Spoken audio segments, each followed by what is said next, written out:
My dear friends, do you know that on an average we spend for about 4 hours and 37 minutes on our mobile phones every day?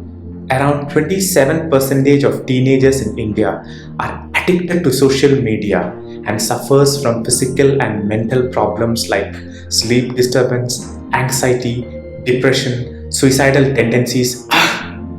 What's the solution? Cut down your screen time. Stop consuming social media content. I'm sure that most of us would have gone through these kind of statistical gyans during our browsing journey, right? There is this very interesting quote in the book called Karma Yoga, written by Swami Vivekananda.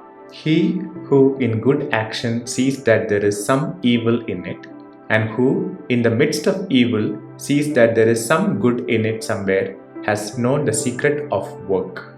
Why am I quoting it here? For one thing, you will pay more attention and likely to trust me more if I quote something from a popular book. But the main reason why I quoted this here is that I really want us to explore many good in the so-called evil things that we perceive around gadgets and social media. The most popular one is, of course, kids these days are glued to mobile phones even while they are eating, and this affects their physical and mental health. Were kids all perfect and happy before these mobile phones or other gadgets were popular? I know for a fact that in the early to mid 2000s, parents always used to complain that their kids are so obsessed with video games that they lack focus and concentration over their studies. In the 90s, parents used to complain that their kids are always glued to the television. This affects their concentration over their studies. There were distractions all the time in some form, shape, and intensity. And the important thing to note here is that it is not just the distraction itself, but the amount of energy or time that we give to the distraction. So, let's say, for example, sitting with mobile phones is considered to be evil for your kid. So tell me, what is the best thing for your kid? Studying? Let's say from tomorrow onwards, your kid starts studying for 8 to 10 hours a day and continuously for like a month. What will happen to the mental health of your kid? So you see that excess of anything is a poison, not excess of a thing, right? Kids are like mirrors. They just reflect what they see and hear. So if we feel that our kids are sitting for long hours with the mobile phones, let's at least make this confession that it is us who gave that mobile phone to them in the first place at some time in the past. So taking that away from them altogether is not going to be the solution, because the world today demands technology literacy in all of us from very early ages itself. So what can we do? Let's throw away all our stupid excuses that we are busy, and let's ensure that we spend some quality time with our kids and make them realize that there are much more beautiful distractions in this world than gadgets. What about us adults?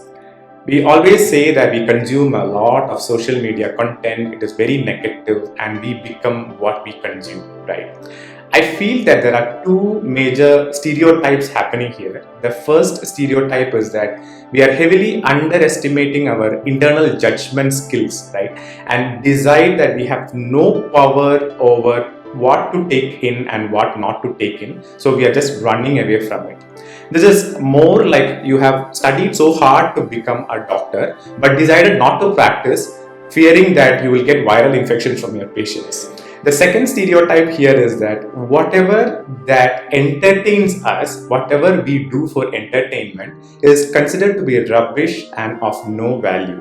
Would you believe that I got my first job in a software company just because I was a movie buff? It was back in 2010 when I just passed out of my college, and that time, trust me, I had zero technical or communication skills. So I was attending this campus placement for a job. And back in those days, how it used to work for a job interview is that the first round of the interview would be something called group discussion. So if you don't know what a group discussion is, it is an activity where a bunch of applicants would be put together and they'll be given a topic. And these applicants or candidates are supposed to talk or discuss around that topic for 5 minutes or so. Whoever contributes the most to that topic and talks smartly will get selected for the next round. I was extremely nervous. My heart was thumping very fast. I was sweating all over. That is when the interviewer gave the topic education system in our country.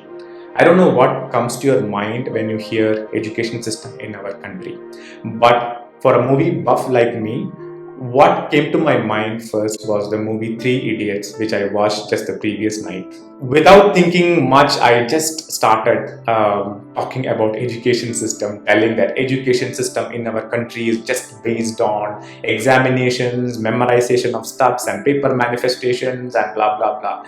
You know, and that helped me to clear the group discussion round, and eventually I got that job. Trust me, guys, I don't read newspaper or any intellectual journals. I'm not very proud to say that. So, if not for Amir Khan or Rajkumar Hirani or Chetan Bhagat, I would have never got that job. Now, that's about the movies. Let's come back to gadgets. My phone. My phone is my best friend. It is this phone that wakes me up early every morning so that I can do all those things that I love to do in my life. It is this phone that has introduced me to so many life transforming books which has helped to change my perspective about the world altogether. It is this phone that helps me to order food and groceries at my doorstep.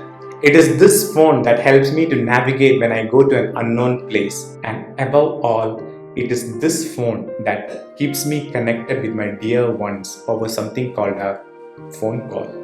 So, my dear friends, instead of complaining that gadgets and social media are eating up our productivity and health, let's be actually grateful for all the good things that technology gives us and keep giving us. Let's put all of them into right use. Let's consume good content and make all these things work for us. So that's it. Let's not play the victim anymore. Let's play the hero, be responsible, and start taking charge of our life right now.